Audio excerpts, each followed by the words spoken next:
Gunung-gunung di Indonesia bukan sekedar tanah yang menjulang, tetapi juga menyimpan cerita, tradisi, dan aturan turun-temurun yang mengatur cara manusia berinteraksi dengan alam. Lalu, apa jadinya jika hal tersebut dilanggar? Begitu mau digendong, mau diurut lah sama saudara gue juga ngeliat sih bang, posisi kakinya yang keseleo itu yang kanan, kan kanan keseleo nih, itu di kaki kayak ada bekas dipegang, merah. Kayak Padahal bekas pegangan itu. Kayak digini kan dipincang nih, merah kan, itu ada bekasnya. Padahal pas di atas masih kaku, gue pegang itu nggak ada. 5 tahun telah berlalu, namun Bima dan tim pendakiannya tak pernah bisa melupakan kejadian di Gunung Arjuna kala itu. Tiba-tiba di malam itu, gue ngeliat bayangan saudara gue tuh tiba-tiba duduk sekitar jam 1 tuh duduk. Bayangan saudara gue duduk, gue feeling gue nggak enak nih, karena gue juga ngerasa, maaf ya, gue dengar suara perempuan. Gue nggak tahu itu dari luar atau gimana, karena posisi gue kan paling pojok. Gue kalau tidur di tenda itu selalu mikir paling pojok, gue nggak mau di tengah. Gue pojok, karena gue masih tidur, gue masih denger. Gue melek ini, gue mau perhatiin, dengerin. Ini suara, maaf aja.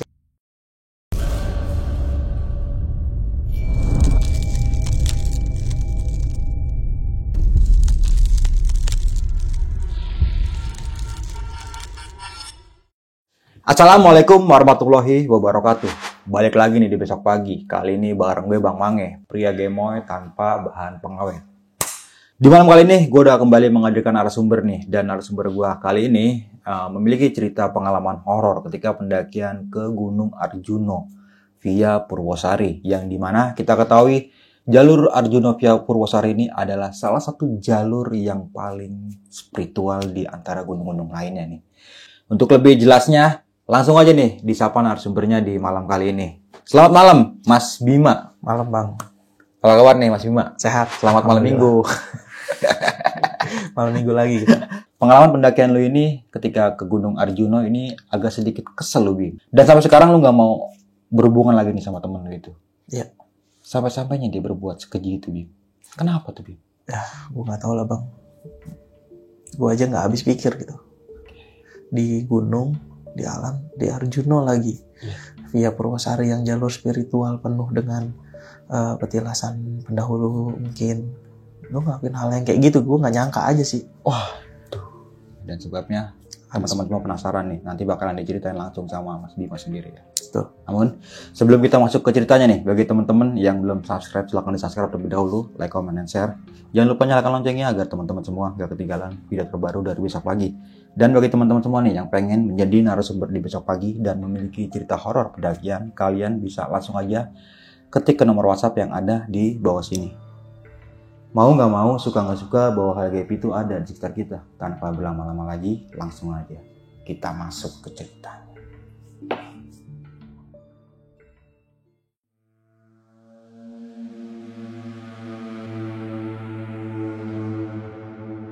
Oruannya jika tidak siap.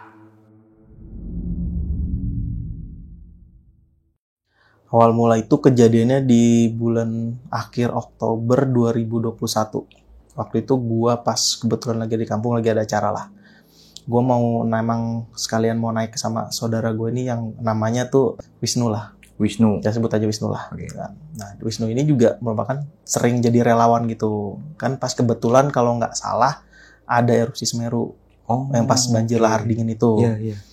Nah, rencana gue memang mau naik nih. Dia bilang dia udah dapat tugas lah dari komunitasnya untuk jadi relawan.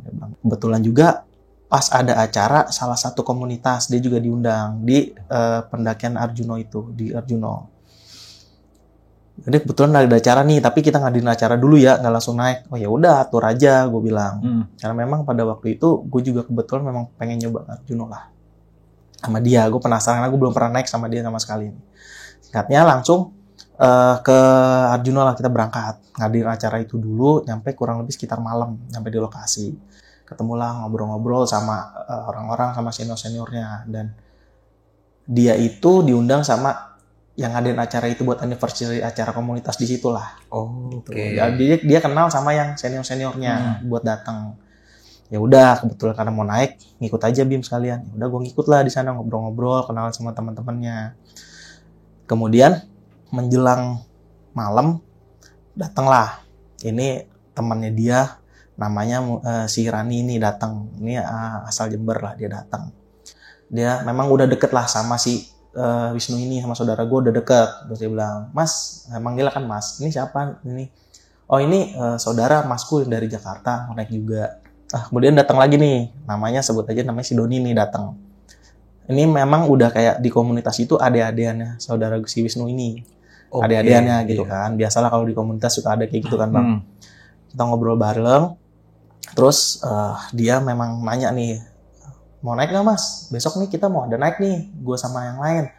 Oh kebetulan juga mau naik sama saudara gue nih. Dia bilang gitu kan. Oh kita mau nambah lagi, ada teman kita nih Mas dari Pasuruan, ada 2 orang. Namanya Angga sama Rizky nih. Dari tambah 2 orang. Singkatnya, gue suruh ngikut nih sama si Wisnu. Bim, ikut gue dulu yuk. Ketemu yang seniornya gitu kan. Si Bang Dika nih sebut aja. Kita ketemu Bang Dika dulu. Ya udahlah. Dipanggil. Wisnu, sini dulu. Abang pesan, nanti temenin si ini mau naik ya. Nanti anak abang juga mau ngikut nih. Dia bilang gitu. Oh, ya udah boleh gitu kan. Kebetulan kan daripada nanti lu naik berdua sama saudara lu, dengan gitu barengan aja. Oh ya udah siap Bang gitu kan. Yang ngobrol-ngobrol juga malam, selesai acara kan gue istirahat dulu tuh karena kan gue dibilang sama saudara gue, lu istirahat dulu aja Bim. Daripada nanti besok nggak kuat atau nanti ini kita juga kan lagiin acaranya masih panjang. Ini kan lu nggak terikat sama acara ini gitu buat datang. Ya udahlah, udah gue masuk ke area tempat kayak tenda gitu dan dia ada tenda di situ. Gue di situlah istirahat doang aja biarpun memang gue nggak bisa tidur gitu kan. Singkat cerita pas paginya ternyata naiknya akhirnya jumlahnya itu kita kalau nggak salah sekitar bertujuh tadinya. Mau bertujuh. 7 orang. Mau bertujuh. Iya. Karena tadi niatnya bertujuh, berenam nggak jadi, nambah 1. Dan akhirnya begitu naik itu jadinya kita bertujuh. Jadi ganti-ganti nih Bang pas malam. Ya nggak jelas Bim, jadinya nggak tahu berapa orang. Rencana sih kalau nggak 6 ya 7 dia bilang. Ya udah nggak apa-apa, yang penting gue mah ngikut aja, gue nggak tahu jalur ini gitu kan. Nah kita memang rencana mau naik lewat Purwosari. Via Purwosari. Yang sekalian kan gue penasaran sama cerita kalau nggak salah tuh di Purwosari ada yang namanya kayak Gua Antaboga ya kalau nggak salah. Mungkin di situ juga ada jalur yang buat warga kampung, Antaboga jalur ziarah lah. Gue penasaran karena gue ngeliat di YouTube dan lain-lain, kayak ini syarat sama sejarah masa lalu dengan Jawa gitu kan. Gue penasaran memang. Ya udah akhirnya diputusin naik via Purwosari nih. Kita langsung naik motor semua masing-masing ke base camp dengan ber-7 orang itu.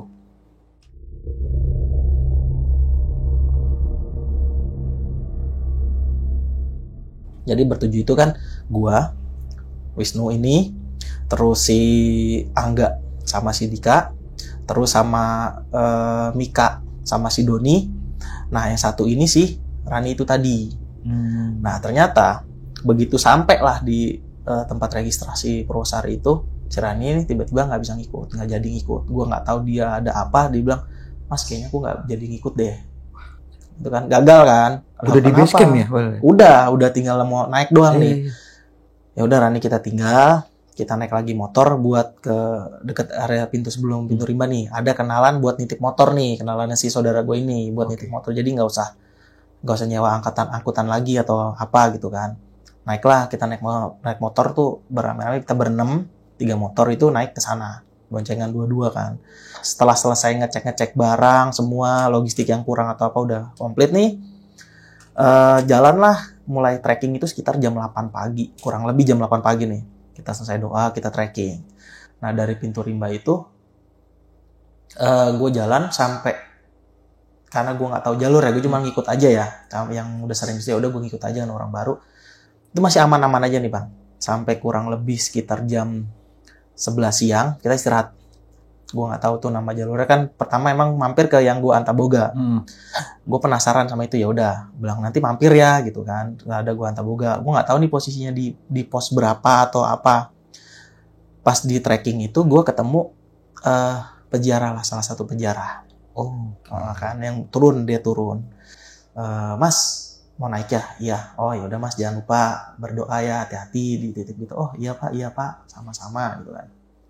Gue lanjutlah naik, gue bilang lagi sama tim ini, karena gue posisinya tadinya tuh paling belakang, gue jarak ke depan. Wisnu, nanti mampir dulu ya ke Gua Antaboga, gue mau lihat dulu, gue penasaran nih gitu kan, karena memang tujuan gue lewat Purwosari, gue pengen lihat Gua Antaboga. Itu kan sejarah juga, gue pengen tahu aja nih sekalian mau ziarah. Oh ya boleh Mas, boleh, dia bilang gitu.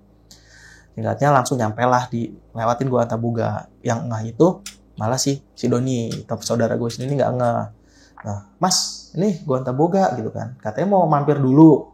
Oh iya ya, gue juga lupa tuh karena udah kasihkan trekking gitu kan. Hampirlah gue ziarah.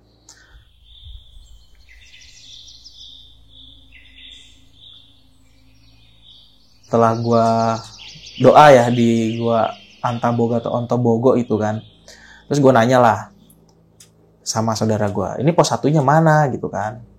Nah ini lu di pos 1 Mas, dia bilang. Loh kok nggak ada tulisannya, kan biasanya di gunung ada tuh pos 1. Yeah. Nah ini gue nggak ngeh, karena kan ya memang karena gue saking excitednya buat ke Arjuna, karena memang gue pengen banget ke situ nih.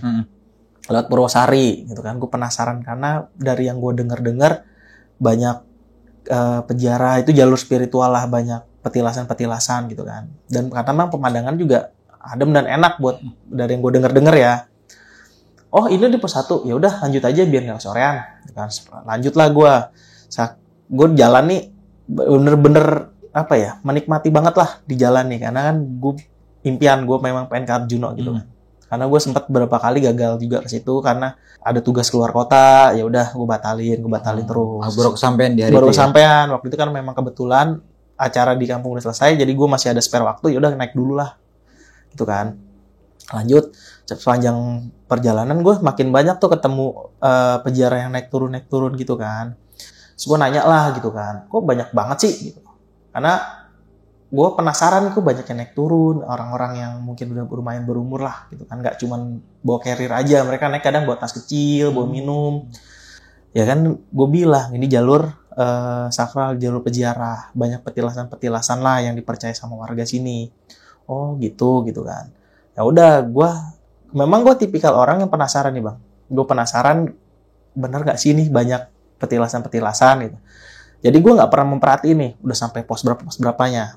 Lanjut gue ke pos berikutnya nih, makin ramai lagi nih.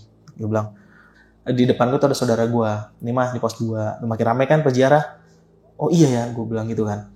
Terus lanjut apa berarti nih Mas? Lanjut gitu kan. Gue masih belum capek nih, masih enak. Yang lain juga masih aman kan, gue gituin. Ya udah lanjut lagi. Pos 3, terus pos 3 gue sempat istirahat sebentar, sekitar 5 menit. Minum sama nyemil lah gue di situ karena mau udah ngerasa lapar kan, pagi belum sempat sarapan yang lumayan berat gitu kan. Nggak lama, sekitar 10 menitan gue jalan lagi, makin ada peziarah lagi nih. Gue papasan sama satu peziarah. Mana Mas? Dia bilang gitu. Gue bilang mau naik puncak Mas gitu kan. Oh rencana mau ngecamp di mana? Belum tahu Mas. Sesampainya aja gue tanya lah, Mas dari mana? Ternyata dia dari Surabaya. Nanti Mas banyak doa aja kan jalur peziarah. Yang penting hatinya bersih. Terus nanti kalau memang ada Mas mau ikut doa juga, kalau ada misalkan tempat yang sekiranya sakral atau ada kepercayaan di sini, misalkan ada sumber air yang harus di ini doa aja Mas, siapa tahu terkabul. Gue bilang ya, gue bilang oh iya Pak gitu kan. Mas mari turun duluan tuh peziarah. Ya udah gue naik lah, lanjut lagi. Ya udah gue bilang udah kita lanjut aja nih, lanjut ke pos berikutnya. Makin rame nih kan, terus menjelang sore nih makin rame. Gue bilang kok sore makin rame ya, gue bilang ini emang ada apaan aja sih, gue bilang peziarah ini nama tempatnya apa aja sih gitu kan. Gue nanya lah, banyak kata saudara gue gitu, Mas Wisnu ini banyak gitu. Terus ada kayak sendang juga gitu, lu mau mampir emang, kata dia bilang gitu kan. Sendang apa? Ada yang kalau misalkan lu minum airnya, lu buat cuci muka nanti aura lu keluar atau apa, ya kepercayaan aja Mas. Kalau lu mau nyoba nggak apa-apa, kita mampir. Kondisi itu sekitar dari gue ke pos 3 mau lanjut itu udah makin sore gitu kan. Karena memang gue minta jangan buru-buru lah, biar gue bisa nikmatin. Karena gue belum tentu bisa balik lagi ke Arjuna kapan nih gitu kan, karena sibuk nih. nggak usah lah, gue bilang buru-buru aja gitu kan. Selain Sendang, di situ ada nggak yang di pinggir jalur yang deket itu? Ya ada, tapi agak sekitar paling jalan 15-10 menit gitu kan. Ada tempat petilasan lagi. Terus gue bilang, ya kalau melipir lagi udah kesorean nih, takutnya kita nanti mau ngecamp kejauhan. Gue bilang itu kemalaman, nggak sempet gitu. Memang mau camp di mana? Gue nanya nih, mau camp di mana? Ya paling nanti yang biar dekat ke puncak, pos 7. Oh, pos 7 nih. Apa nama tempatnya? Udah yang enak di sana, ke puncaknya deket, dia bilang, kata saudara gue. Kalau dari sini berapa lama? Udah jalan aja, dia bilang gitu. Ya mungkin karena biar gue nggak kepikiran lama nih, gue gimana gitu. Singkatnya, gue lanjut lah. Tapi gue masih tetap penasaran gitu kan. Nanti gue bilang sama dia, nanti turunnya besok lah, boleh mampirlah ke Sendang atau kemana yang sebut lu itu. Gue penasaran, pengen lihat aja tempatnya serame apa dan mau kirim doa juga gitu kan. Insya Allah ya mas, kalau keburu nih, dibilang. Dan memang berhentinya itu gue teringat dari pos 3, gue nggak berhenti tuh. Pos 4, pos 5 gue nggak berhenti. Karena gue bilang kita sambil bercanda, kita nggak ngeh nih. Cuman memang ada kayak tempat-tempat petilasan yang udah dipagerin, gue bilang gitu. Gue cuma ngeliat, oh ini kali nih. Tapi gue nggak tahu nih, nggak baca nama tulisannya apa. Ada orang ziarah. Tapi tiap lewat gue selalu baca doa lah gitu kan. Menghargai juga gitu kan. Gue permisi gitu kan. Gue lanjut dari pos 5, berhenti di pos 6. Gue bilang istirahat sebentar. Nyemil nih, udah sore, lapar. Kondisi itu udah mulai agak gelap. Gue bilang keburu nggak nih sampai pos 7. Gue feeling gue nggak enak kalau kemalaman. Gue bilang gitu ke saudara gue sama ke yang lain. Terus si Doni sama si Mika ini bilang, aman mas, udah nggak apa-apa, kita juga sering kok jalur sini malam gitu kan. Ya elu, gue bilang. Kalau gue kan masih baru nih, gue takutnya gue ketinggalan atau gue di tengah tiba-tiba gue belok atau gue mau ngecek terus gue nggak tahu dia di mana. Gue nggak kuat nih, gue takutnya. Nggak usah ngomong gitu lah mas, dia bilang gitu. Ya udah, lanjut aja nih, dari pos 6 cuma sekitar 10 menit lanjut ke pos 7. Pos 7 itu kondisi udah gelap, lumayan gelap, sekitar jam 6 jam 7 lah waktu itu. Udah, karena memang udah kedinginan ya, kondisi agak berkabut, agak sedikit gerimis kabut gitu kan, karena memang di bulan-bulan itu kan bulan musim hujan. Berkabut, nggak sempat aja, udah buru-buru buka tenda lah. Buru-buru buka tenda, kita bawa tenda dua tenda di model ada pada depan gitu bang, terus ditutupin pakai flash sheet, jadi buat area masak di depan. Kita bagilah tidur 2 tenda itu 2 orang. Setelah selesai makan, jam-jam kita bercanda-bercanda nggak sadar tuh udah sekitar jam 11 malam kurang lebih. Jam 11 malam gue bilang gue ngantuk nih, emang besok mau jalan jam berapa? Subuh ya nanti kita nggak usah bawa alat-alat nih, biar di sini ke puncak kan udah lumayan deket tuh. Tapi memang kata saudara gue itu dari sini agak tanjakan terjal nih, jadi kita paling harus bawa DP kecil aja buat nyiapin logistik sedikit, cemilan sama air yang cukup. Buat tidur lah. Dan si Doni sama si Mika ini juga masuk nih ke tenda depan, istirahat juga. Saudara gue di depan nih, dia nggak mau ikut di situ, akhirnya tidur di pembatas tengah tuh. Dia gelar matras lagi setelah alat-alat masak dirapiin, dia gelar tuh di situ. Nah kejadian itu malam, saudara gue masih ngerokok lah sendiri di depan sambil ngopi. Gue juga sampai sekitar gue kebangun jam 12:30. Jam 12:30, saudara gue belum tidur, ngapain? Gue bilang, gue kebelet kencing. Gue keluar, gue kencing, gue balik lagi. Udah tidur aja mas, gue lagi belum bisa tidur. Nggak lama gue masuk, gue tidur rebahan. Rebahan tuh merem-merem biasa lah, merem-merem ayam kalau gue bilang. Saudara gue nih udah mulai matiin senter nih di depan, dia mulai tidur. Tiba-tiba di malam itu, gue ngeliat bayangan saudara gue tuh tiba-tiba duduk sekitar jam 1 tuh duduk. Bayangan saudara gue duduk. Gue feeling gue nggak enak nih, karena gue juga ngerasa, maaf ya, gue dengar suara perempuan kayak ngedesah. Gue nggak tahu itu dari luar atau gimana, karena posisi gue kan paling pojok. Gue kalau tidur di tenda itu selalu mikir paling pojok, gue nggak mau di tengah. Gue pojok, karena gue masih tidur, gue masih denger. Gue melek ini, gue mau perhatiin, dengerin. Ini suara, maaf aja kayak suara cewek ngedesah nih. Itu lama nggak bang lu denger suara itu? Gue denger sekitar 5-10 menit. Tapi nggak nyambung terus nih. Berulang-ulang? Ulang, jadi gue denger cuman misalkan kayak suara, gitu kan. Sekali 2 kali hilang. Gue diem, gue tungguin. Ada lagi tuh sekitar 5-10 menit. Nah, Gue nggak ngeh nih, awalnya gue masih tiduran nih bang, masih tiduran. Gue duduk lah di dalam, gue bangun. Nah si Angga sama Rizky ini dia nggak bangun nih karena gue nggak tahu, mungkin dia kecapean ya. Dia malah mojok juga kan. Gue duduk. Gue ngeliat ke depan, saudara gue juga duduk. Ya biarpun gelap, tapi gue tahu itu karena mepet sini kan, dia tiduran ke tenda gue. Dia duduk juga, dia diem. Dia nggak nyalain senter. Gue cuma dengerin aja nih. Dia nggak tahu kalau gue udah bangun. Terus sekitar 10 menitan, dia ngetok tenda yang di depan itu.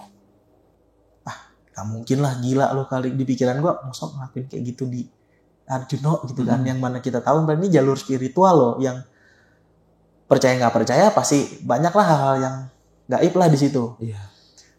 Diketok lah, tapi dia pelan suaranya. Mungkin takut biar tenda gue ini nggak bangun. Tapi gue duduk di situ. Dia bilang, dia manggil kan, Dek, dia bilang gitu. Dibukalah.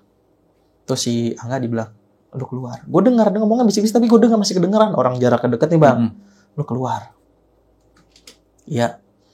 Terus saudara gue sih izin sama si, saya bilang, Dek, Mas izin masuk ya. Masuklah, tukeran. Kelihatan lah gerak-gerik yang kanan itu kan, gue masih duduk, gue nggak tidur. Gue cuma dengerin aja dari tenda depan tuh. Begitu masuk, ngobrol nih. Tapi gue udah denger suaranya pelan, bisik-bisik juga. Ditanyain lah, kamu ngapain? Tapi pelan bahasa dia. Dan si Mika ini suaranya nggak begitu bisik-bisik lah, jadi gue cukup jelas denger. Enggak mas, aku nggak ngapa-ngapain. Jujur aja sama mas. Mas kan udah bilang di bawah pas ngebrief tadi pagi, kita naik rame-rame. Kamu ngelakuin kayak gini. Saudara gue bisik-bisik, kamu ngelakuin gini, susah tim sendiri. Kalau ada apa-apa, tim sendiri. Kalau memang kamu tetap nggak mau ngaku, ya udah, mas besok turun sama saudara mas. Kalian naik lanjut aja, digituin. Diancam gitulah. Ngaku, nah akhirnya si Mika nih. Iya mas, maaf ya mas. Iya aku ngakuin kayak gitu. Ngakuin apa? Tanya sama saudara gue nih, Wisnu, ngakuin apa? Biasa mas, dia bilang. Biasa apa? Biasa. Dia bilang, ya itu mas, maaf ya, ya cuman terus pegang-pegang gitu kan. Kondisi udah malam nih. Iya. Terus diginiin, saudara gue langsung biar, gue ngerasa, gue tahu dengar langsung dia bilang, aduh, karena ngomong kenceng. Dia ngelah napas, aduh. Ini kamu bikin masalah, dia bilang gitu. Udah ngalahin, keluar dari jalur nih. Tujuan kita kesini dari awal bawah, kamu juga pasti pengen naik. Gitu. Tapi kenapa di sini begini? Ini ngancurin, ngotorin. Udah, oke, tetap naik, nggak enak sama yang dari Pasuruan sama saudara mas. Jangan sampai mereka dengar, jangan sampai mereka tahu. Kita tetap naik. Tapi pesan mas satu, jangan maksa sampai puncak. Mas yakin nih nggak sampai puncak, kata saudara gue. Gue masih duduk nih.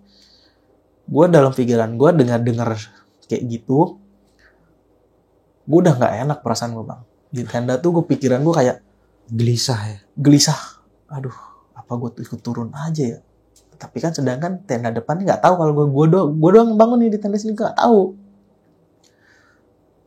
Aduh, ntar kalau ada apa-apa gimana ini, gue bilang. Gue juga resiko gue juga sama tim gitu kan, apalagi ada cewek. Dan juga pas ditanya lagi, baru ngaku lagi nih si Mika ini, ya mas maaf juga, kebetulan hari ini pas aku lagi head nih, hari pertama. Makanya aku memang dari percakapannya yang sempat gue denger itu, kayaknya mereka mau ngelakuin lebih jauh, tapi nggak jadi. Karena itu. Ya, mungkin karena lagi head atau apa, jadi ngelakuin yang menurut dia biasa lah, gue nggak tahu lah biasanya dia gimana kan. Oke. Terus gue langsung kepikiran, aduh dalam hati gue cuma berdoa. Gue berdoa. Pada saat itu dia nyalain rokok nih sebat sama ngopi. Pada saat dia mulai rokok setengah batang nih gitu kan, angin kencang tuh bang malam. Gue tahu karena gue juga posisi masih kepikiran nih. Angin kencang, tenda juga lumayan goyang nih. Kayak muter gitu angin kencang. gue makin gak tenang nih. Gue bilang, apa gue ikutan keluar? Maksudnya gue mau ngobrol lah teman sama saudara gue. Karena gue tahu nih berat nih. Dia jadi leader, tapi anggotanya kayak gitu. Iya. Angin kenceng nih. Angin kenceng. Tiba-tiba saudara gue berdiri.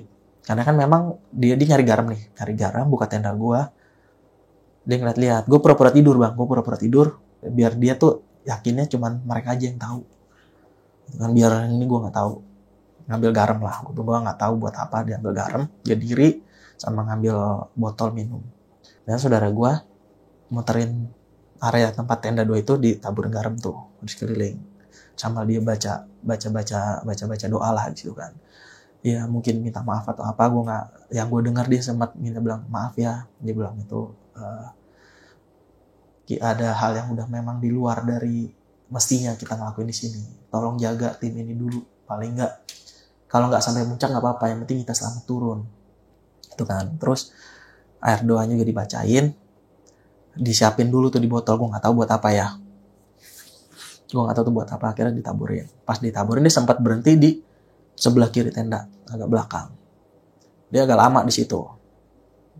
Nah pas dia diri di situ, gue denger dia ngobrol tuh. Dia ngobrol sama kayak ada sama orang, padahal nggak ada orang. Gue tahu itu nggak ada orang. Karena kan kondisi udah sekitar jam 2-an lewat. 2 lewat dan posisi hujan agak angin gitu. Dia bilang, mau rokok mbah, dia bilang gitu. Gue nggak dengar ada suara orang lain, ini cuma suara dia doang. Oh iya mbah, iya kayaknya ngomong sendiri. Tapi pas gue balik badan, gue ngeliat arah dia. Dia duduknya ngerokok, posisi ngerokok. Dan posisi gue sempat ngelongok keluar kan, jadi ngapain sih nih orang? Karena kan facetnya kan nggak rapet, nggak ke sini kan, jadi cuma tengah doang. Gue ngeliat dia duduk di situ. Udahlah. Sekitar 15 menit, dia balik lah, ditidur lagi istirahat. Sekitar jam 4-an dibalik. Begitu dia balik, nggak lama azan subuh nih, alarm gue azan sekitar jam 5-an. Karena memang kita rencana mau naik jam 5, jadi biar nggak kesiangan lah nyampe puncaknya. Begitu bangun, kita bangunin semua rapi-rapi, seakan-akan udah malam itu nggak terjadi apa-apa lah. Karena kan memang gue pura-pura nggak tahu nih, gue nggak ngasih tahu si Angga sama Rizky juga. Jadi yang tahu cuma sekedar si Wisnu ini saudara gue, si Doni sama si Mika doang nih. Kita udah prepare. Tadinya nggak mau bawa perlengkapan. Ya udah cuma bawa DP kecil isi cemilan sama air minum doang. Naik lewat tanjakan, ada di pos 7 kan kemarin tuh ingat gue ada tanjakan. Nah saudara gue bilang, ini mas, kalau lu mau ngerasain tanjakan penyesalan sebelum Rinjani sini dulu nih. Banyak yang bilang nih tanjakan penyesalan ya Arjuno. Bisa aja lu kan, beda lah sama Rinjani gitu kan. Karena memang juga punya impian gue ke Rinjani. Naiklah, begitu naik setengah lumayan ngap-ngapan nih maksud gue. Nih kayaknya kita turun bisa kemalaman nih kalau puncak nih. Gue bilang sama si Angga ini, enggak, kita buat tenda aja deh kayaknya satu. Sekalian kalau mau rapi-rapi sekalian nih. Enggak berat mas. Ya feeling gue nggak enak nih, karena kan gue tahu ada kejadian itu kan. Gue nggak bilang ke dia. Feeling gue nggak enak, kayaknya kita kena di atas. Daripada cuma bawa flashlight doang, kita nggak bisa turun lagi, mau harusin ngecamp gitu kan. Antara di atas nih, nama tempatnya mungkin di Pelawangan ya. Ngecamp di situ, atau nanti di tengah jalur kita ngecamp, karena kondisi hujan atau kabut. Enak nih kalau dibawa tenda. Saudara gue juga bilang, oh ya udah mas, bawa aja, kita turun lagi nih sebagian. Jadi di atas cuma tinggal si Rizky, si Doni sama si Mika. Jadi kita turun rapi-rapi semua, dimasukin, bawa lagi lah carrier. Jadi ya udah, jadi naik nih, lanjut.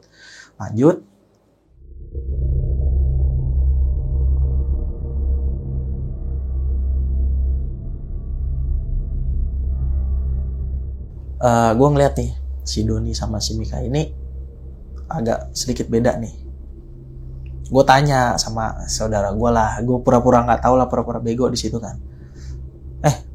Wisnu, ini kenapa nih? Gue bilang gitu. Kok jadi diem-dieman tuh si Doni sama si Mika? Nggak tahu, bisa berantem kali.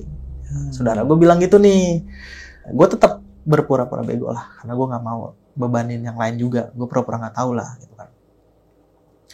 Niatnya gue setelah di bawah, gue mau cerita nih kalau gue dengar semua kejadian malam itu, tahu lah kejadian itu, dan gue mungkin mau bilang sama si Angga sama Rizky ini kalau misalkan nggak sampai puncak di bawah gue ngomong. Gue bilang gitu kan. Lanjut, pas mendekati sebelum ke Pelawangan ya, itu sempat kena kabut kita. Tiba-tiba kabut tebel, terus gerimis kabut kan. Kabut tebel, udah kita berhenti dulu, ngobrol-ngobrol lagi, tapi tetap tingkahnya si Doni sama si Mika ini beda. Diam aja, kayak bercanda cuman seperlunya aja. Tapi saudara gue yang tetap masih ngobrol lah sama kita, sama yang lain.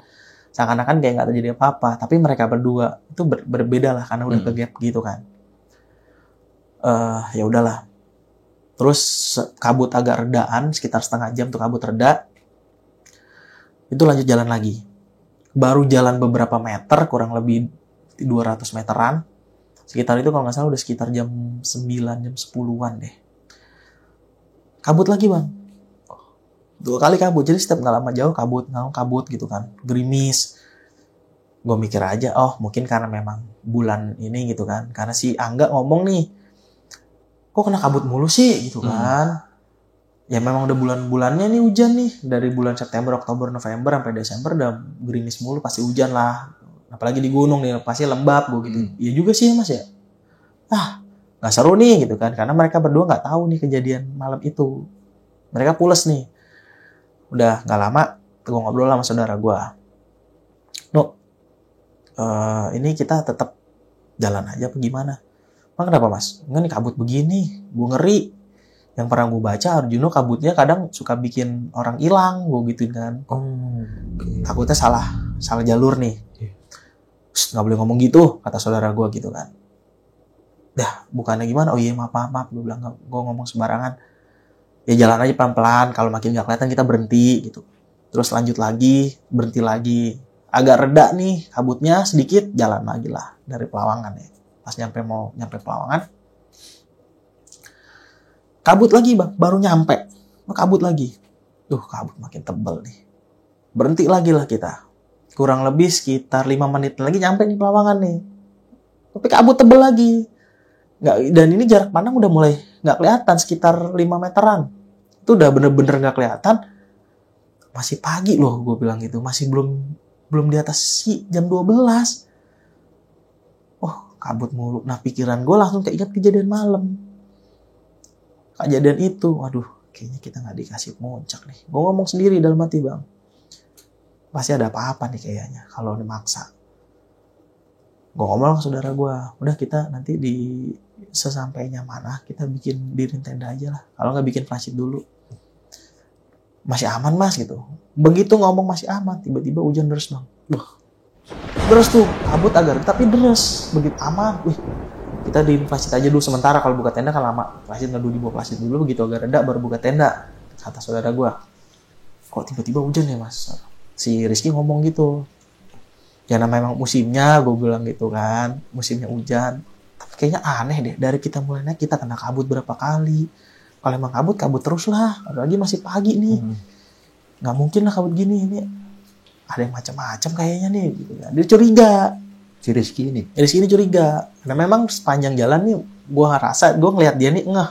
Dari tingkahnya si Doni sama Mika agak beda. Nyeletuk lah dia. Lu kali ya? Sama lu tenda berdua lu. Ngapa-ngapain? Enggak, gue ngapa-ngapain. Ya kagak, gue bercanda doang. Lagi juga gila sih kalau lu ngakuin di tenda kayak gitu. Kita di sini loh, kita bawa tim. Kalau lu berdua doang terserah. Ketawa lah kita bercanda biasa. Begitu agak redaan, gerimis, udah buka tenda lah saudara gue. Kita buka tenda lagi, satu tenda nih yang agak gede. Buka satu tenda, masuklah kita ke dalam. Nggak lama kita masuk, hujan lagi bang. Hujan lagi deras tuh. Hujan lagi deras. Begitu deras, masuklah gue dalam. Di depan gue mau ke flashit, ngepet flashit sama saudara gue. Gue tanya lah sama saudara gue. Mereka di dalam, kan lumayan full tuh bang. Kita berenam, tenda kapasitas 4, belum sama tas bang. Agak muat kan, buka tetap aja. Masuk mindahin flashit buat mepet ke arah tenda biar kalau itu kita bisa di depan lah. Kita gue duduk atau gimana, masih gampang. buat buka tenda lagi masih bisa. Gue tanya nih pas gue berdua, gue bilang, Wisnu, sorry nih, maaf. Semalam gue tahu kejadian semuanya. Maksud lu apa, Mas? Gue tahu lu ngapain, tenda depan ngapain, karena waktu itu gue kebangun. Gue bilang gitu. Iya, Mas. Maaf ya, Mas. Ini pendakian lu, gunung impian lu malah kayak gini. Gue nyesel nih, gue bilang gitu. Kata gitu mending kita berdua aja naik. Kayak biasa, kalau waktu kita gede, terus gitu kan. Ya udah mau gimana? Udah kita turun aja. Gue bilang sama dia, lu di luar ngapain semalam? Gue tanya lah sambil nyopot sambil nunggu dulu nih. Kalau sih deras banget hujan, gue nunggu di bawah flysheet. Lu tahu gue di luar ya kan? Gue ngelongok. Lu nggak ada di luar, cuma si Doni doang. Gitu. Oh iya, ya gue tadinya mau cerita di bawah nih, tapi gimana ya kalau malam mah ya udah, insya Allah aman dah, yakin gue di sini karena lu juga pikiran lu baik bersih kok, nggak ada macem-macem juga. Emang lu cuma pengen tahu petilasan doang, nggak ada niat mau berpikir jelek lah, mau ngotorin. Pas gue keluar tenda, pas angin itu di tanjakan yang penyesalan, gue bilang, pas gue mau bawa garam itu, gue ngeliat kayak gundurwo, tapi bukan gundurwo, Mas, dia bilang. Gue merinding di bang nih, kayak gundurwo, Mas, itu apaan? Awalnya kelihatan mata nih, kayak merah 2 sama giginya putih gitu kan, jelas banget gitu, tapi gede banget. Gue kelihatan, gue nggak tahu posisi dia duduk atau diri, kata dia. Tapi ada tanduknya merah, taring itu lagi ada tanduknya. Terus gue bilang, gue baca doa, maaf udah ngelakuin ini segala macam. Dia malah makin kayak nggak seneng nih, dari raut ekspresinya kayak marah nih. Terus ya udah, gue pikir gue udah minta maaf. Udah gue jagain, gue taburin aja nih garam, Mas. Pas gue taburin, belum selesai, tiba-tiba ada kayak suara rame nih di sekeliling tenda.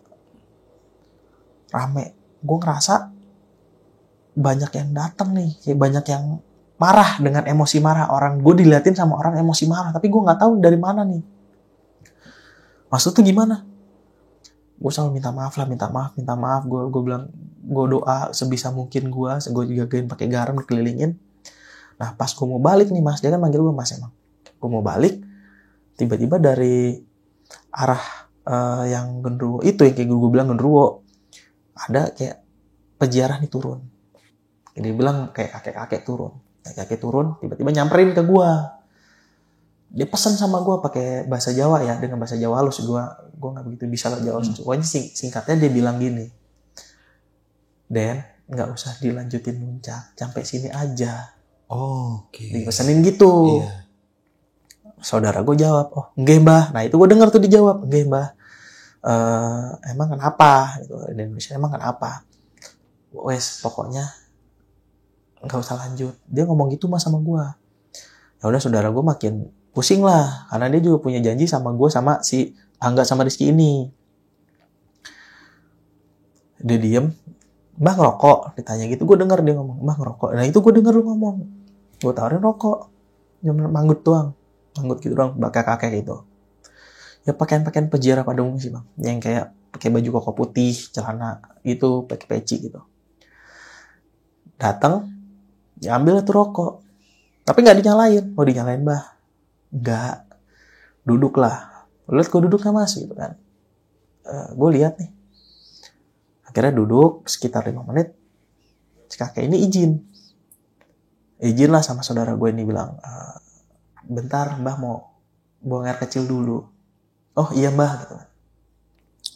Diliatin lah. Karena memang perasaan saudara gue ini udah gak enak. Diliatin. Diikutin sebentar sambil dia mau balik ke tenda. Bener aja bang, balik ke tempat yang dari dia datang, agak kayak semak-semak gitu, hilang. Dan ngehnya dia semak-semak itu kayak, kan namanya kalau kita lewat semak nih, kebuka kan, serak, suaranya kedengeran. Enggak, tahu masuk pun dia ngeliat dia masuk, kayak nggak ada suara, hilang.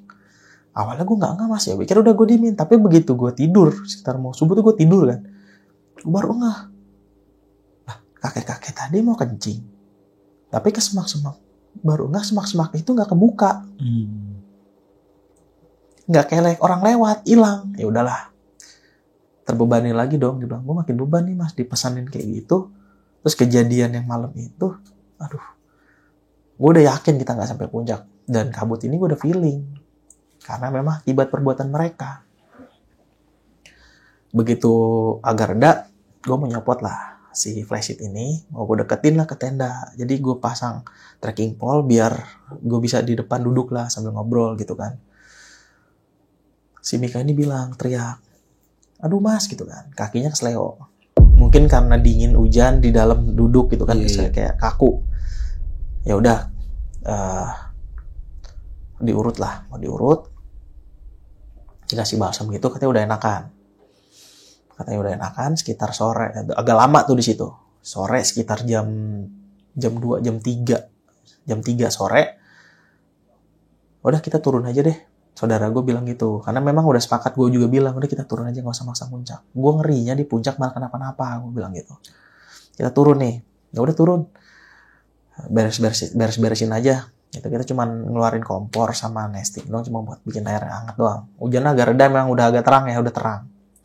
Packing, masukin rapi lagi, masukin carrier lagi, kita turun. Ini kayaknya kemalaman. Nanti camp di tempat kemarin aja, di bawah tuh. Di pos 7 kata saudara gue. Oh ya udah mas gitu. Nah si ditugasin si Angga sama si Rizky ini suruh duluan karena kan mereka nggak ada beban nih maksudnya nggak ada beban buat membawa si yang sakit, si Mika sakit ini. Terus gue juga jagain saudara gue sama si Doni ini. Udah mas, kita jalan duluan depan, tapi tetap bareng sama mereka depanan. Dibawalah tenda mereka. Nanti begitu nyampe biar bisa buka tenda, biar bisa bikin air hangat, biar langsung masak nih malamnya. Turunlah. Pas begitu kita nggak lama jalan, sakit lagi tuh kakinya si Mika bang. Sakit lagi. Ditanyalah sama saudara gue, masih kuat nggak, dek? Nggak tahu bang, kayaknya nggak kuat. Ya udah, dibilang si Doni ini ngomong, terus gimana mas gitu.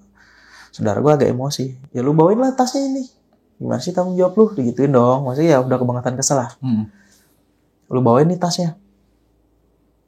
Kalau mau lu gendong nih, gitu kan. Si Mika nih. Jawabannya bikin gue pribadi dengar jawaban si Doni ini, gue juga emosi. Nggak bisa bang, gue nggak biasa gendong orang. Kalau gendong carrier nggak apa-apa deh. Ini tas abangnya, tas mas tak bawain semua deh. Nggak mau gendong, padahal itu ceweknya dia loh.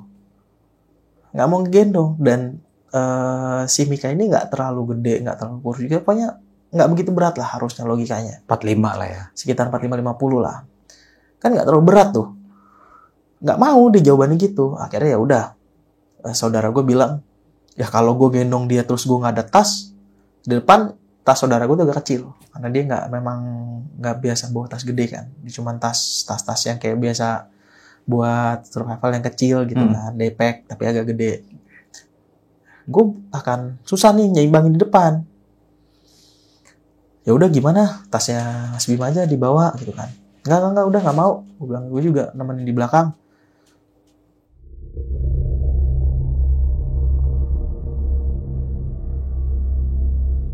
Jalan pelan nih bang gue.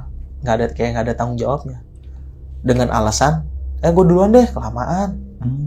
Logistik memang sebagian ada di tas dia sama di tas dia kan. Gue nyusul deh, ntar gue naruh tas, gue balik lagi. Ntar gue ganti gendong dah gantian. Ya udah terserah, gue bilang gitu.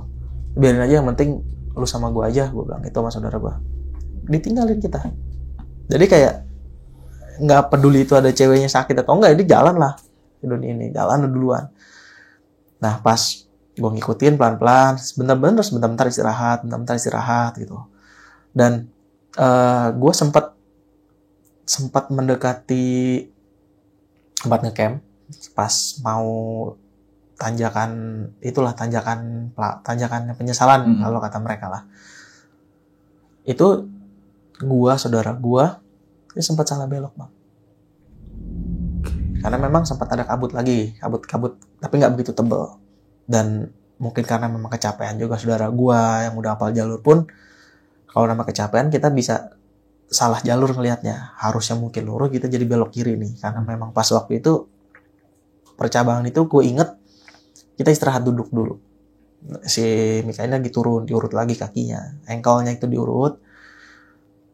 Gendong lagi, jalan lagi. Dan nggak ngelihat jalur yang benernya. Tapi memang itu bekas jalur. Gue nggak tahu itu mungkin jalur peziarah atau jalur memang orang nyari kayu, warga gue nggak tahu ya, tapi memang ada jalur. Gue belok lah ke situ.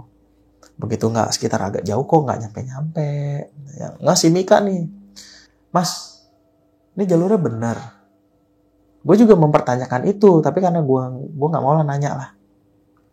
Akhirnya begitu dijawab bener harusnya, tapi kayaknya kita naik nggak lewat sini deh. Oke.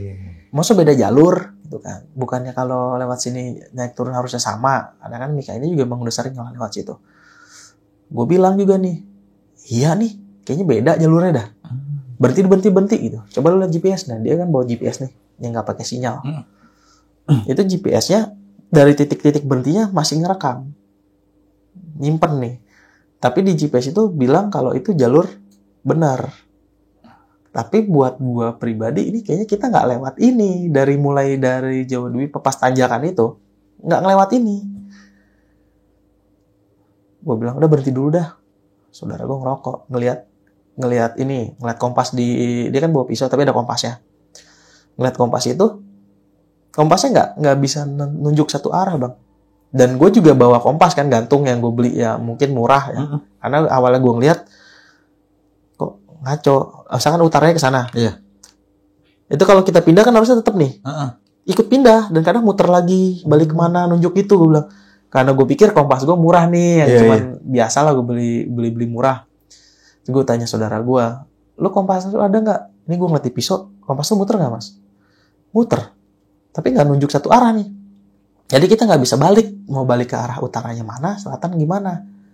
Kalau kita ngikutin GPS juga takutnya GPS-nya ngaco. Ngerekam tapi ngebaca kita di jalur yang benar, padahal kita salah. Coba kompas tahun satu lagi, yang agak mahal yang punya dia dipinjemin dari relawan lah. Waktu itu habis kan gue bilang dia habis relawan rescue yang air dingin Semeru kan. Dalam hati gue, astagfirullahaladzim.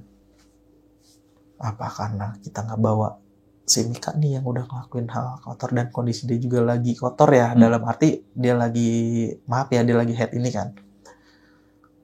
Udahlah saudara gue, bentar mas, gue mikir dulu lah. Coba kita berhenti agak lama, saudara gue nyalain rokok lagi, diem. Terus dia bilang, lu masih kuat gak dek? Gitu kan, ngomong ke si Mika nih, udah gak enakan gak kakinya? Agak mendingan sih mas, bisa gak jalan pelan-pelan? Bisa mas. Emang kenapa? Kita salah ya? Kayaknya kita salah jalan. Kita potong kompas aja lah, kita lawak. Jadi posisinya tuh sini agak tanjak gini kan. Tapi bisa dilewatin lah. Jadi buat potong kompas ke siapa tahu sebelah jalur bener nih. Agak susah tapi kita masih bisa lewat. Oh bisa mas kalau pelan-pelan mah.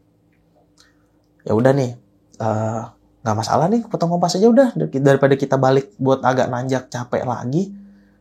Motong tengah. Pokoknya posisi kita motong lurus aja, kata saudara gue. Insya Allah benar, soalnya di peta ini yang di GPS-nya emang ada 2 jalur cabang ini. Tapi ketemunya di ujungnya agak jauh. Maksudnya biar nggak terlampau jauh ujungnya, siapa tahu ngelewatin tempat ngecamp. Potong kompas gini masih bisa. Udah kita naik dikit yang agak enak, nanti kita potong kompas jalur. Naik sedikit, kurang lebih 10 meteran ke atas. Agak enak tuh jalurnya, karena buat si Mika ini biar bisa jalan. Potong kompas pelan-pelan. Ketemulah di jalur yang tahu-tahu di tengah-tengah yang tanjakan penyesalan itu. Tapi masih agak di atas ya. Iya. Wah udah deket ini mah. Itu di bawah udah pos 7 tuh. Gue bilang gitu. Iya. Kita pas mau jalan. Tiba-tiba nih. Mas. Kenapa? Gitu kan. Kita semua panik nih. Karena posisi gue udah jalan depan. Saudara gue dan Mika paling belakang nih. Karena biar bisa megangin. Kenapa? Enggak. Kakiku nggak bisa digerakin. Nggak bisa digerakin. Jadi posisi dia habis diri, dia mau jalan kayak kaku. Jadi dari pinggang ke bawah ini kayak kaku. Mas kakiku kenapa ya? Astagfirullahaladzim. Dia bilang gitu kan. Gue panik dong. Gue juga bilang kenapa? Nggak bisa digerakin. Coba maju dikit. Nggak bisa. Bener-bener kayak nge-freeze kaku. Iya. Ankle kali. Enggak mas, ini semuanya. Dia ngerasa dingin kakinya. Karena emang gue pikir karena hujan juga kali. Ya udah, gue ngeluarin minyak kayu putih lah. Gue gosok, gue kasih kaki. Sebelahnya juga saudara gue kakinya. Tapi masih nggak bisa. Buat duduk aja nih, posisi duduk. Orang mah kaki bisa nekuk ya. Kalau memang kram atau gimana masih bisa.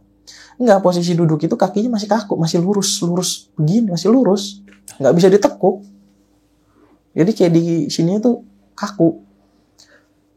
Saudara gue ingat omongan si yang kakek-kakek malam itu kan.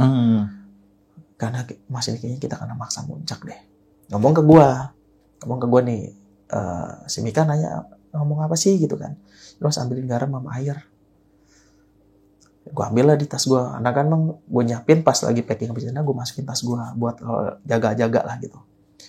Ngambilin, dibacain doa. Gue nggak tahu dibaca doa apa. Tapi yang gue dengar salah satunya ayat kursi lah dibacain ke air. Garamnya dimasukin ke air terus disuruh minum lah si Mika ini. Sisa garamnya sama air itu diolesin lah, dicipratin ke kaki, diolesin ke kakinya. Terus ditunggu sebentar. Agak sekira 5 menit bisa tuh digerakin bang kakinya. Lemes. Gimana? Agak enakan mas, lemes. Udah nggak kaku lagi, udah nggak dingin. Bisa ditekuk tuh duduk ditekuk, bisa. Diri coba. Diri masih belum bisa. Yaudah istirahat bentar. Sekitar 5 menit, didiri nih. Jadi bisa nih dia diri, bisa. Begitu diri, bisa jalan nggak? Tapi nggak kuat mas, engkelnya itu linu lagi. Dikasih balsam lagi nih, tapi dibacain doa lagi dulu. Yaudah nih, air sisa yang di botol itu, khusus buat dia kan udah didoain tuh. Dia suruh minum, diambil lagi, diusapin, digendong lagi lah sama saudara gue. Pas mau gendong ini, agak jalan dikit kan, posisinya memang agak menurun, agak jalan dikit, buat mau dipegangin. Pas mau turun ke atas tanjakan penyesalan itu, baru mau digendong. Kira-kira beda, paling beberapa langkah lah dari posisi saudara gue sama gue. Jatuh lah si Mika ini. Jalan jatuh. Jatuhnya tuh buat gue pribadi ngeliat tuh jatuh nggak wajar, bukan kepleset sih. Kalau dari pandangan gue ya, itu nggak kepleset. Saudara gue juga bilang, lah kenapa? Astagfirullahaladzim gitu. Kita ambil lagi, nggak tahu mas, sakit kakiku. Dia bilang, alasan dia nggak jawab gitu. Begitu mau digendong, mau diurut lah sama saudara gue. Gue juga ngeliat sih bang, posisi kakinya yang keseleo itu, yang kanan, kan kanan keseleo nih. Itu di kaki kayak ada bekas dipegang, merah. Kayak Padahal, bekas pegangan itu. Kayak digini kan, dikencang nih, merah kan. Itu ada bekasnya. Padahal pas di atas masih kaku, gue pegang itu tuh nggak ada. Gue megang kaki kiri di kanan nggak ada. Mungkin kayak ketarik gitu. Karena posisi ngeliatnya memang jatuhnya bukan kepleset, namanya orang kepleset kan setahu gue ya jarang kepleset ke belakang nih. Ini ketarik kayak ke belakang, kaki kanan itu kayak ditarik. Bekasnya kayak kenceng gitu kan. Udah di akhirnya masih ada nggak, diminta saudara gue gitu, diusapin lagi, dingin nih, tapi cuma sebatas kaki kanan doang. Jadi gendong lah saudara gue, nyampe lah ke, singkatnya turun lah nih ke pos 7 tadi, tempat tenda itu. Begitu nyampe tenda itu, mau nyampe tenda, kabut karena udah deket, ya udahlah kita pelan-pelan masuk. Si Doni udah di situ. Ditanyalah, masukin tenda lah si Mika ini, kita tetap buka tenda 2 nih. Mika masukin tenda, semua segala macam. Begitu masuk tenda, deres lagi bang. Deres lagi. Ya si Rizky ini yang curiga kan. Kok kayaknya sial amat naik, nyeltuk gitu, tapi gue denger, gue diem aja lah. Nanya, mas, tadi sepanjang turun ada kendala apa kok lama? Dia bilang gitu. Ya biasa, hujan terus sempat salah belok. Ini jangan-jangan bener kali ini si Doni sama si Mika ini ngelakuin hal yang enggak nih, gituin. Enggak mungkin lah, gila aja lu, mereka udah sering naik kok, ada masuk komunitas, mana mungkin gue nyairin suasana gitu. Ya habis kayaknya kita nggak diizinin buat muncak nih. Dia udah curiga, nggak boleh ngomong gitu, udah doain aja semoga kita selamat sampai bawah. Nanti kalau ada waktu sama rezeki kita naik lagi, gue bilang gitu. Gue denger nih, saudara gue nanya ke si Angga nih, Angga juga di depan tuh. Ini si Doni nyampe udah berapa lama? Udah lama mas, dari tadi. Ternyata dia udah nyampe duluan. Nggak sesuai sama omongannya, naruh tas nggak lama, nyusul nih buat gendong si Mika nih. Enggak. Nunggu di tenda. Sampai tenda terus udah di situ aja, diem aja. Pas ngecek logistik kan memang dia nggak bilang nih, gue juga nggak ngeh ya, logistik itu kita memang terbatas. Nah dia cuma mau buat 2 hari semalam lah. Oke. Ternyata kan meleset nih jadi 3 hari 2 malam. Logistik nggak cukup, cuma sisa mie 2. Kita orang berenam bang. Kondisi minuman juga udah kopi dan lainnya udah berkurang. Rokok buat mereka ya, karena kan gue ngerokok ya, rokok udah habis segala macam, udah kurang lah. Akhirnya saudara gue keluar tenda, dia bilang sama gue, "Mas, bentar ya, gue mau nyari sayuran dulu." Nyari sayuran liar di belakang, di nggak jauh dari situ, tanaman-tanaman gitu. Karena kan memang dia kan relawan dan komunitas, nggak mungkin nggak dapat ilmu kayak gitu. Ya udah, nggak apa-apa, tapi jangan jauh-jauh. Gue bilang gitu. Yang lain juga bilang gitu, jangan jauh-jauh Mas, hujan juga, bawa senter. Ya, bawalah senter tuh dia. Bawa senter, nggak jauh di belakang tenda katanya memang ada sayuran gitu kan, tapi yang liar. Gue nggak tahu namanya apa. Kalau saudara gue bilang daun sentrong liar. Daun sentrong. Iya, gue taunya yang di sini di Jakarta memang juga ada, wangi gitu kan. Itu memang bisa dimakan. Dan gue tahu sedikit lah, nggak banyak, nggak sebanyak dia gitu kan pengetahuannya. Oh ya udah, gue cobain. Oh ini mirip nih, memang daunnya memang bisa. Tahu gue, ini bisa nih. Gitu balik, gue ngeliat dia, "Lu kenapa?" Gue tanya. "Enggak Mas," gitu kan, kayak kesakitan. "Lu ngapain?" Gue bilang di belakang. Nggak apa-apa gitu. Yang lain masak, saudara gue suruh masuk. "Lu ngapain lu di belakang, kenapa aja?" Begitu dia nyari,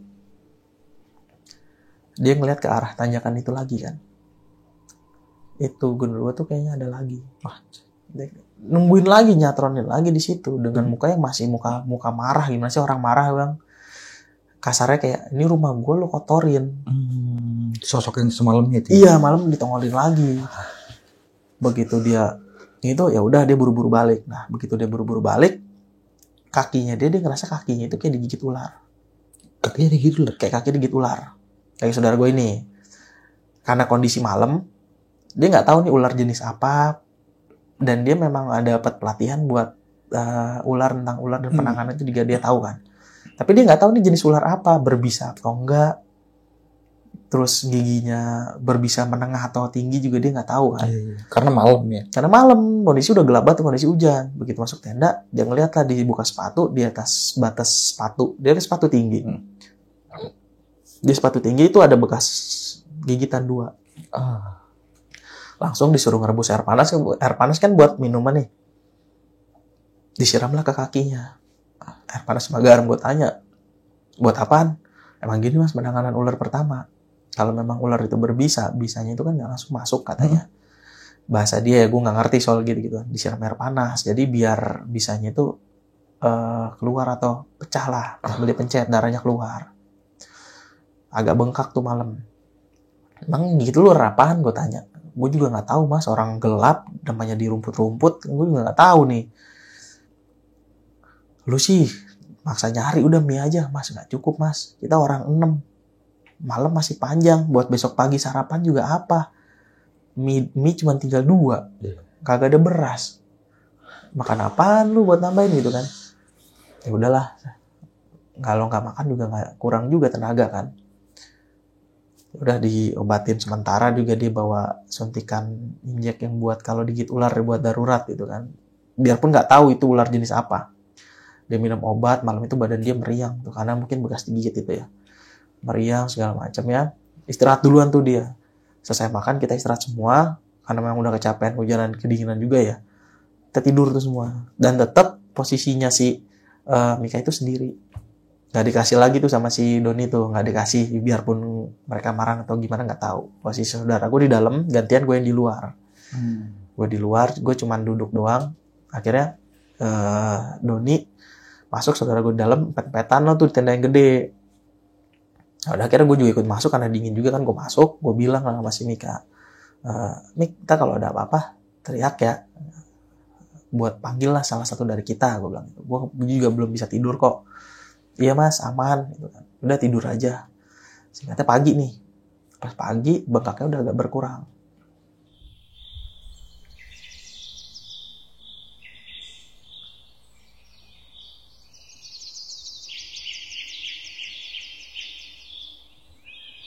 Bengkaknya udah gue lihat juga kan, bengkaknya udah agak berkurang. Terus si Mika juga kakinya juga udah agak enakan.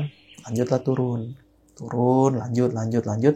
Dan posisi antar pos itu kan namanya turun udah agak lebih cepet ya. Itu udah hari ketiga. Jatuhnya kita paksa turun. Gue juga udah nggak mau perhatiin tuh. Gue udah nggak kepikiran mau ngelihat yang gue bilang sendang itu kan. Karena gue penasaran. Gue udah nggak kepikiran. Yang penting gue cuman fokus. Gue turun sampai bawah. Ini dia kalau udah nyampe bawah, selamat, terserah tuh setelah kita pulang masing-masing. Lu si Mika itu masih dalam hati gue ya. Si Mika masih Doni, lu masih diikutin apa enggak, lu masih mau diminta balik atau pertanggungjawaban, terserah, itu udah urusan lu, bukan urusan gue. Gue udah pikir gitu kan, gue nggak mau harus ngorbanin semuanya daripada si itu, gara-gara satu orang itu. Begitu turun, si Angga sama Rizky juga bilang, ya mas, ayo buru-buru turun, karena lusanya dia itu harus udah di Pasuruan. Dia izin sama orang tuanya, sama kerjaannya itu udah cutinya udah habis, besoknya harus masuk gitu kan. Ya udah, turun nyampe bawah sore sekitar jam 3 lah nyampe base camp. Sampai tempat motor tuh. Jam 3 Rizky sama si Angga di duluan pamit. Cuma istirahat 10 menit, mereka pamit duluan pulang Pasuruan naik motor, cuman bilang hati-hati aja. Akhirnya gue sama saudara gue, terus si Doni sama si Mika ini juga di bawah nih. Karena memang ada barangnya saudara gue yang dititipin di rumah yang waktu acara komunitas itu, ditinggal di situ ada. Ya udah dibalik lah ngambil tas itu. Ditanyalah sama si senior ini, si Bang Dika ini. Gimana, aman? Gitu kan. Aman gimana bang? Ada masalah lah gitu kan. Kita semua ke situ. Masalah apa? Itu noh. Si Doni sama si Mika, emang ngapain dia? Kita nggak jadi muncak. Gara-gara dia begini-gini. Masa sih? Tanya aja orangnya gitu kan. Ditanyalah sama si Bang Dika ini. Yang mungkin memang udah agak tua lah di situ. Cuman nggak bisa jawab, cuma diem doang. Si Mika jawab, iya bang, mohon maaf. Feeling gue udah nggak enak pas lu mau naik berdua. Lu berempat gue udah nggak enak nih. Gue makanya bilang sama si Wisnu ini buat nemenin. Dan ternyata bener kan kejadian. Untung lu masih bisa sampai bawah dengan selamat loh. Akhirnya ya udahlah, sebelum pulang si Mika dikasih air dulu lah sama si Bang Rika ini. Gue nggak tahu itu air apa ya. Dikasih, lu minum, lu cuci kaki di sono, lu ambil wudhu sebelum lu pulang, gitu kan, ganti baju semua. Tapi kan saya lagi nggak salah bang, udah lu wudhu, lu ambil segala macam sebelum pulang tuh. Singkatnya, barang udah diambil kita semua, ya udah kita pamit lah. Pamit, kita misah semua. Habis itu udah gue sekitar 3 hari kemudian gue balik ke Jakarta kan, mau selesai acara. Nggak lama di Jakarta gue tanya lah, itu masih aman tuh mereka berdua? Nggak tahu mas, udah nggak ada kabar lagi sama gue. Ya mungkin masih aman kali, dia bilang gitu. Masih hidup, kayaknya masih ada story-nya gitu kan. Karena memang si Wisnu ini masih temanannya sama si Doni ini, karena kan ada adiknya masih sering update story. Terus saudara gue bilang, kayaknya udah putus deh habis kejadian itu nggak lama. Emang kenapa? Soalnya si Doni statusnya galau mulu. Gue nggak mau nanya, biarin aja. Tuh, udah, itu bang. Jadi kayak gitu ceritanya tuh bentuk. Pengalaman pertama yang gue pengen naik Arjuna malah nggak sampai puncak. Nggak puncak dan dirusak sama hal kayak gitu. Kalau nggak sampai puncak karena cuaca wajar, tapi kan hal kayak gitu yang gue yang ikut campur juga ya masalah kayak gitu ya. Tapi betul, bang. Bim, lu kan sempet ngedenger ya itu ya, ngedenger, terus juga ngeliat juga kan, walaupun berbeda tenda ya kan. Iya. Kenapa pada saat itu di malam itu nggak ditegur langsung? Ya, gue nggak berpikiran mau negor karena kan gue ngerasa gue di situ orang baru nih, gue nggak kenal mereka. Gue nggak negor, takutnya gue negor malah jadi lebih sakit hati atau gimana kan, yaudah gue diem aja. Halo sob, sebelum lanjut ke video, gue mau kasih tahu nih bagi teman-teman semua yang mempunyai cerita horor, kalian bisa langsung aja kirim cerita kalian ke Instagram kita, yaitu dengan keywordnya besokpagi.edv atau ke email besokpagi.ch@gmail.com. Tunggu apa lagi? Langsung aja kirim cerita kalian segera. Ya gue sih percaya aja bang, karena kondisi dari mulai suara pertama sampai 10 menit kan. Iya, itu kan durasi normal segitu ya. Durasi normal, mungkin masih baru mau udah keburu ketahuan, mungkin ya feeling gue. Karena mas saudara gue langsung diketok tuh tendanya. Dan awal mula petakannya di sini nih. Dari malam itu. Nah, sempet nanya nggak nih sama Mas Wisnu, sepupu lu ya? tentang sosok kakek-kakek yang turun dan sempat ngobrol sama Gue nanya. Mas itu. Siapa tuh, Bim? Menurut sepupu gue ya, terus ini dia bilang ya paling penjara mas. Bicara Penjara doang. mungkin ya penjara. Tapi setelah gue chattingan, gue sampai dia bilang bukan penjara biasa mas, dia bilang gitu. Oke. Karena dia ngerasanya tuh beda. Nggak mungkin penjara biasa nitip pesan, udah mas nggak usah manggilnya Den, nggak usah lanjut ke puncak. Dan juga tiba-tiba hilang gitu Hilang, aja. kata dia hilang. Kalau dia masuk jalur Rumput atau apa kan pasti ada kan. Pasti ketahuan ya, gerak Iya segala ada macam. gerak, nggak gerak. Jadi ya posisi Kayak tembus berarti. Bim? kayak tembus hilang. Gokil sih. Tapi kayaknya sepupu lu ini udah biasa ya sama hal seperti itu ya. Iya, mungkin kalau namanya di alam ya dia udah terbiasa kali. Namanya sering jadi relawan ya, pasti sering lah nemu kejadian-kejadian yang kayak gitu nih bang. Iya. Yang mungkin mayat minta ditemuin, rohnya nyamperin, nunjukinnya mungkin sering ya. Gue nggak tahu lah namanya relawan, yang gue denger pasti hal-hal itu banyak nih bang. Nah pas di bawah sempat nanya Mika nggak tuh? Siapa nih gue? Ya, atau mungkin teman-teman yang lain, atau mungkin si Mikanya ini cerita sendiri ketika di tanjatan ini dia sempat. Enggak bang, nggak bilang. Berarti lu turun pendakian itu Mika sama si Doni ini udah nggak mau tahu berarti urusan. gue udah nggak mau tahu karena di pikiran gue gini, terserah lu berdua mau diikutin kayak setelah nyampe base camp gimana, intinya gue nyelamatin gue, saudara gue, terus sama si Angga sama si Rizky. Oke. Urusan lu berdua lu udah ngelakuin terserah. Buat gue gitu kan, bukannya gue jahat ya bang ya, karena memang Angga sama Rizky ini juga pengen muncak nih, tapi gagal gara-gara Kejadian perbuatan itu. mereka. Iya. Kalau gagal gara-gara emang hujan, Maklum. terus atau lagi naik lu ke cedera, keseleo, jatuh, gue masih bisa maklumin bang. Kalau hal yang lain itu yang gue nggak bisa maklumin, apalagi hal lainnya berbuat yang kayak gitu. Yang tidak seharusnya diperbuat di situ. Iya Nah, betul. sempet nanya nggak sama si Angga dan Rizky ini? Dia ngalamin kejadian apa aja di atas? Enggak, gue nggak nanya, karena kan memang gue nggak deket sama mereka, gue nggak kenal, gue cuma kenal pas di pendakian itu. Yang kenal tuh saudara gue sama yang lain. Berarti nih si Rizky, Doni, Angga ini juniornya sepupu lu ya, saudara lu? Iya, manggilnya mas semua ke saudara gue. Oh, berarti yang lebih Mungkin lebih duluan masuknya atau di iya, komunitas. tingkatannya gitu kan. beda gitu ya. Iya. Kenapa nih Mas lu nggak sempet langsung dikasih pelajaran di situ? Tipikal dia itu bukan orang yang langsung ngasih pelajaran, langsung ngomelin gitu kan. Biarpun udah di bawah, cuman tipikal dia itu yang lembut gitu bang ya, negor tapi dengan nyindir keras. Tapi ya udah, selebihnya ya udah terserah. Tapi nggak main pukul tangan gitu berarti ya? Enggak. Ya kalau gue mungkin beda bang. Kalau udah gue posisi itu lah, gue di bawah pasti gue kasarin. Mika ini kan pacarnya ya? Ya. Dia udah melakukan seperti itu, udah dapet enaknya lah. Tapi kok dia nggak mau ngebantuin? Nah itu dia yang gue Mika kakinya sakit aja dia kayak nggak peduli gitu ya? Nggak peduli, ninggalin malah nggak mau gendong atau apa, cuma bawain tasnya doang. Ya buat apa sih bawa tas? Nggak usah. Itu gue yang bawa pun bisa, maksud gue. Dalam satu kelompok minimal, ya kan dia pacarnya ya, dialah yang tanggung jawab pertama, gitu, penuh tanggung jawab. Bukan masalah berat atau tidaknya, masalah tanggung jawabnya tuh ya kan? Iya betul bang. Sempet kesel nggak lu ngeliat keadaan kayak gitu? Kalau diingat cerita itu sih jujur masih kesel bang. Pastilah. Masih kesel, maksudnya kayak gue ngajak cewek gue nih. Iya. Kan gue izin sama orang tuanya, gue tanggung jawab lah sama orang tuanya. Iya. Kena gimana pun dia ya gue tungguin. Terus gue gendong lah, kalau misalnya nggak kuat ya gue pasti gue coba berusaha gendong dulu nih, biarpun ujungnya nanti gue minta bantuan.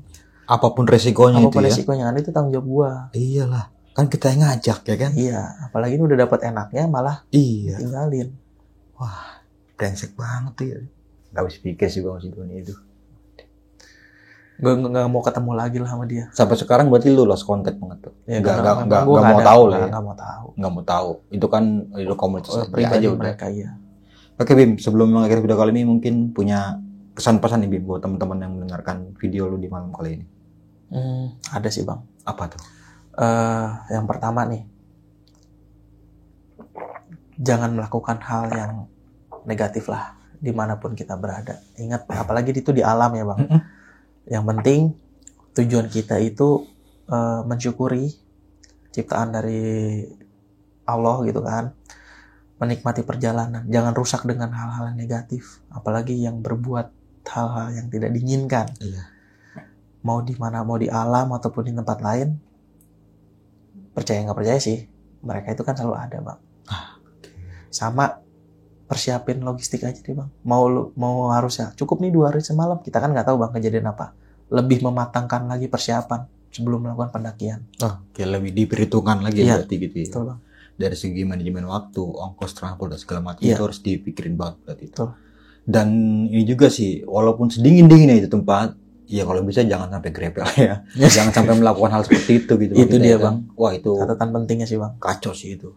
Nggak baik buat dicontoh nih ya. Jangan dicontoh lah pendaki-pendaki yang seperti itu nih. Dan terima kasih banyak nih Bima. Oke. Semoga bermanfaat buat teman-teman yang mendengarkan di malam kali ini. Dari gue Mange, kurang lebihnya mohon maaf. Sampai jumpa di video-video selanjutnya. Assalamualaikum warahmatullahi wabarakatuh.